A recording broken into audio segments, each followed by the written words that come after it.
Thunder Walker, and I am live here in Michigan. I am here for the 17th annual Michigan Medical Marijuana Conference, and it was put on by the Michigan Marijuana Report. And I'm really, really excited to be here today. You're witnessing the Thunder Walker experience. And today I have with me a lady that I met at MJ BizCon. We hit it off. Both of us had press passes, and you're just walking around, you're trying to meet people. It's so big. And we spotted each other. We had an amazing conversation, and she came up with this beautiful idea of having a panel for women, for us to talk about what it's like to enter into the cannabis industry and to maintain in the cannabis industry. So today I'm here with Amy Wilding Fox. I love that name. Thank you. And she will soon be just Amy Wilding, but I like it both because, I mean, who doesn't like being called wild? Because And a fox. Anna Fox. But let me just say this. I was always called a wild child, and I thought that was horrible growing up. But then I started researching it, and I realized that things that grow in the wild cannot be destroyed. They normally come back and come back every year. So I began to accept that and felt like it was a badge of honor. So just for you to have that name is so beautiful. So Amy Wilding, and tell us a little bit about what you do at the Marijuana Report. Well, I originally was hired as just delivery gal. Okay. I was delivering the magazines to the multiple locations across the state. We're currently in over 700 locations across the state, and yes, and he got me on board to for a couple areas. I instantly clicked with a couple of the places that I delivered to, and was easily made my first sale. And my boss was like, "You're like one of the quickest drivers that's ever done this." and so he offered me this opportunity to be a part of this magazine at an administrative level. My mom called me his Girl Friday. Oh, wow. Okay. Because he is the press guy. He is the guy that manages the magazine. But I was like, he had me doing this, doing that, doing this, that, and which has then led to my being promoted to being I'm customer relations manager, as well as the sales and logistics manager. I love that. I really, really do. So we are a very small crew, or small mom and pops. This is an independent magazine. The premier, the first in the state, once we were legalized, the Michigan Marijuana Report, he launched it right away. And we're actually coming up on 12 years in February. 12 years. Oh, my goodness. Yes, and so to have been brought on and given these multiple hats. And so then from there, he also started giving me opportunities to write. And he's just like giving me more and more. And yes, and now here I am as sales and logistic manager, as well as customer relations manager, which is awesome because I get to wear my medical hats and I love that. I love that. So and meet awesome people like you. Thank you. So, when I met you in Vegas, everything was really busy. MJ BizCon is this huge cannabis convention. How did it make you feel? Did you feel like overwhelmed, or did you feel like, oh, this is the place to be, and overwhelmed, or did you feel like, what in the world am I doing here? When I first got there, yes, I was thinking, well, for one, I was the first person that has ever been able to get him press pass. I got us, I showed that we're a legitimate magazine, we're a legitimate publication.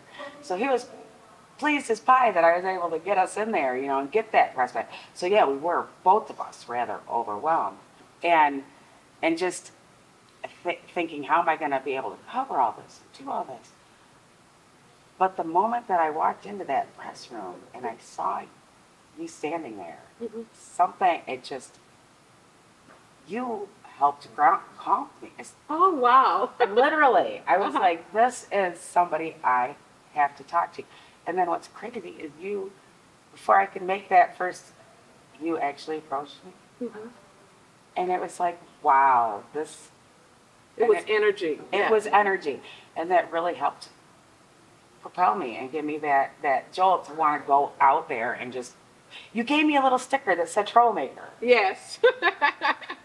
And that's what it took. And it like, oh my goodness, I am legit. I am legit now. I am here. I'm the press, and I'm gonna kick it. Absolutely, absolutely. Because well-behaved women seldom make history. And so I was handing out troublemaker stickers, but also let me just describe MJ BizCons. It's in Vegas. It is over 6 football fields long, and it's 3 stories. So if you can imagine that, and all these different vendors, and you're out there to get interviews and to find out what's the next thing that's coming up in the cannabis industry. And that's where we met. It was like, how can the energy hit so hard? But it hit that hard between us. And we decided right then and there that we were going to do things together for 2023. I absolutely said yes, put it on my calendar. And she definitely put it on her calendar. And so the rest is history. I'm amazed because as a woman, we do wear so many hats. And we have to be a mother. We actually have to, sometimes we have spouses or relationships. We also have to run a business and have a relationship too with the different people that we work with. So your whole job is building relationships in the cannabis industry, in marijuana.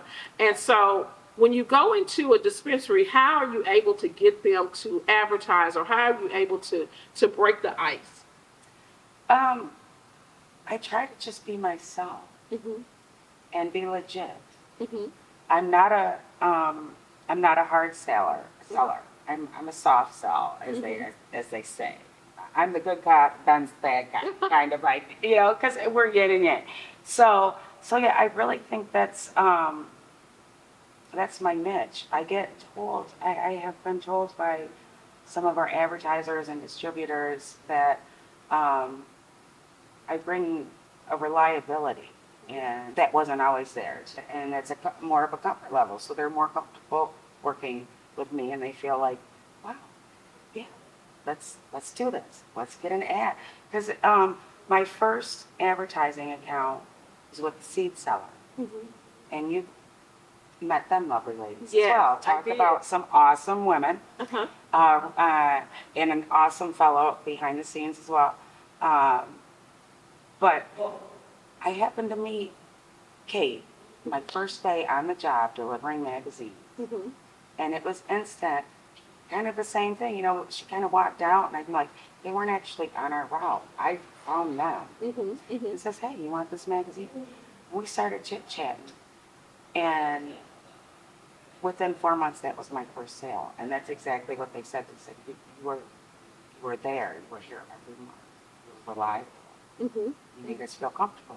I love that. I love that. So that's my approach. So for women that are interested in changing careers, and they understand what you've done to get into the industry, what's your outlook on the industry in the next 3 years? What do you think is going to happen nationally and also in Michigan? Oh, that is a really, really good one. That's a really good question. 3 years.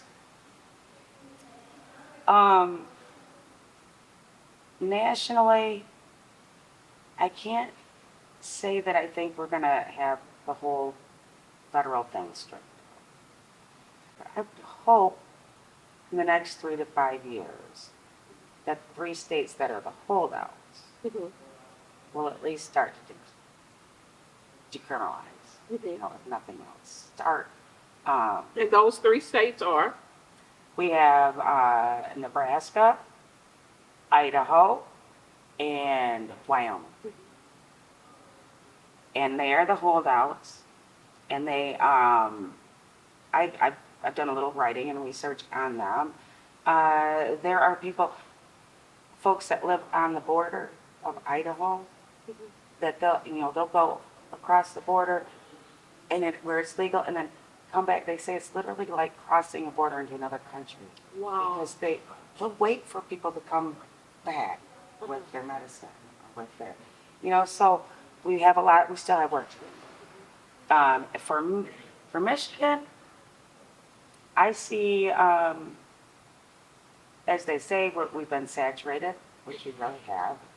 They started just handing out way too many licenses. We've got the commercial, we've got the caregivers, we've got the different levels of commercial, and then my fear is that the larger corporate. Now, I'm not hating on commercial, but my fear is the larger corporate is going to squash what we've all fought so hard to build here in the state of Michigan. That's my biggest fear, and that's because that's what they're really trying to do. These larger corporate cannabis, I call them the Walmarts of weed, are trying to squash the beautiful mom and pops. But I think that with your magazine and just how many people that you guys touch, are y'all working to band together and advocate for yourself? We try, absolutely. Good. Yes.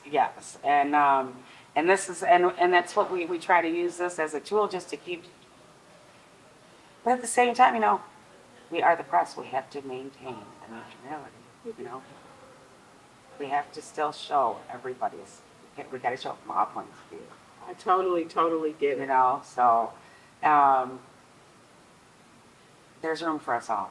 And that's kind of what we were hoping to prove here in this, because this was a year that we actually opened it up to both commercial and caregivers. This is traditionally a caregiver, because of this being a medical state to begin with. It was traditionally a caregiver event. And we decided to try to open up, again, trying to build those bridges, open up to the commercial side too, to show that there is room for all of us. I definitely think it's room for all of us. So on the spare time, and I'm not saying that you have a lot of spare time because I've seen some of the things that you do. What do you do for fun other than cannabis? I'm very simple. I'm a Taurus, very simple.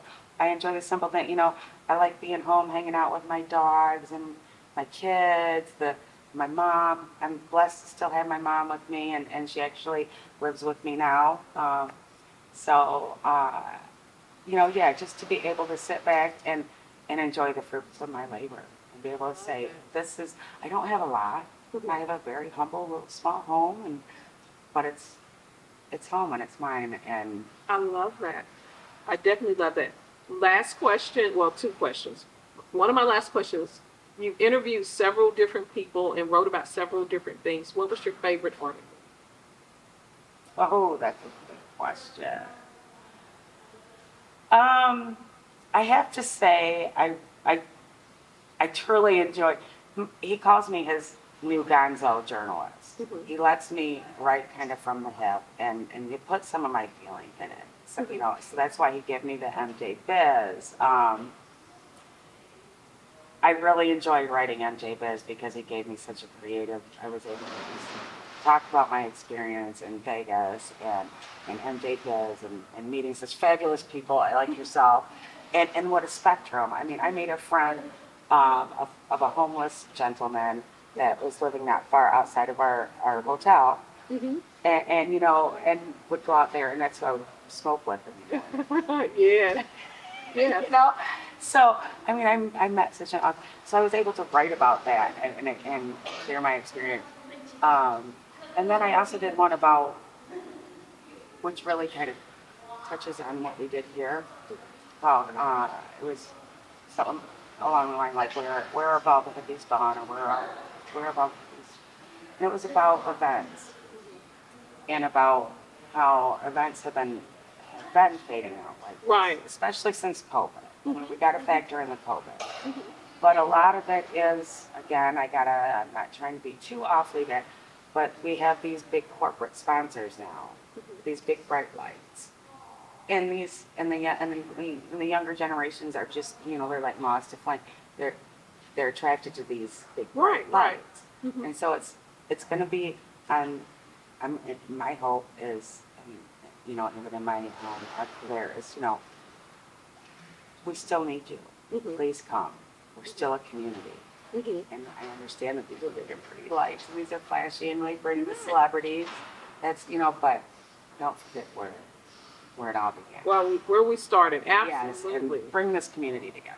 Absolutely. So tell us where we can find you and where we can read your wonderful stories. Once again, it's the Michigan Marijuana Report, and this is the 17th annual Michigan Medical Marijuana Convention. So where do we find you on your social media? We have our website, mmmrmag.com. We do have MMM Report Magazine on Facebook.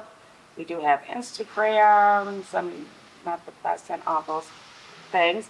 You can find us at multiple locations. Well, we're in over 700 locations in the state of Michigan if you're a Michigan person. But we've also, real quick, this year launched our national The Marijuana Report.